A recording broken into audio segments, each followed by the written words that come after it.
UGC bill जिस पे supreme court ने रोक लगा दी है, बिल क्या है, इस पे मैंने एक वीडियो बना रखी है, आप इसको जाकर देख सकते हो। आज के इस वीडियो में हम बात करने वाले हैं क्या यूजीसी बिल में सच में जनरल कोटे के स्टूडेंट के लिए कुछ भी नहीं है। इस बिल का जो पहला पॉइंट है वो ये कहता है कि एससी एसटी ओबीसी को जातीय आधार पर विभेद से ये कानून प्रोटेक्शन प्रदान करेगा। इसमें स्पष्ट रूप से कहा गया है एससी एसटी और ओबीसी, इसमें जनरल कोटे का कहीं भी जिक्र नहीं किया गया है।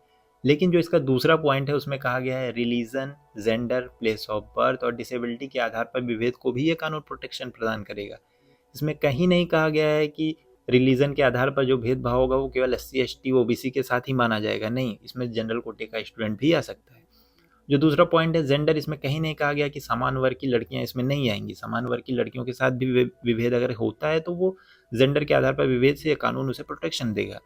कहीं नहीं कहा गया है कि जो प्लेस ऑफ बर्थ के आधार पर विभेद होगा वो केवल एससी एसटी ओबीसी के साथ होगा, जनरल स्टूडेंट भी इसमें आएंगे।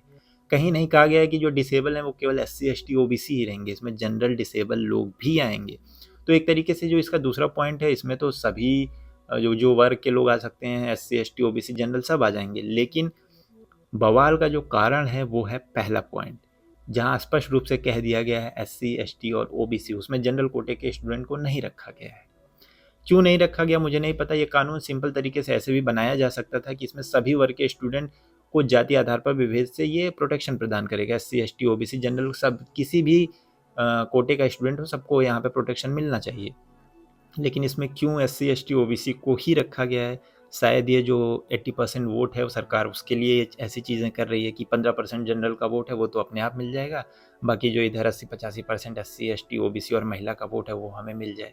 और दूसरा पॉइंट ये है कि अगर इस कानून का दुरुपयोग होता है तो फिर क्या होगा? अगर कोई इस कानून का दुरुपयोग करता है, किसी के ऊपर गलत आरोप लगाकर उसे फंसाने की कोशिश करता है और ये साबित हो जाता है कि इस कानून का ये गलत उपयोग कर रहा है, तो उसके लिए इसमें कोई भी सज़ा का प्रावधान नहीं है।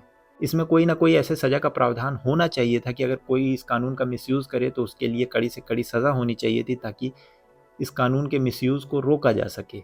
फिलहाल अभी सुप्रीम कोर्ट ने इस पे रोक लगा दी है, अब आगे इसमें क्या होता है, कुछ सुधार के साथ ये कानून लागू होगा या रद्द कर दिया जाएगा, अभी सुप्रीम कोर्ट क्या करेगी वो तो बात की बात है।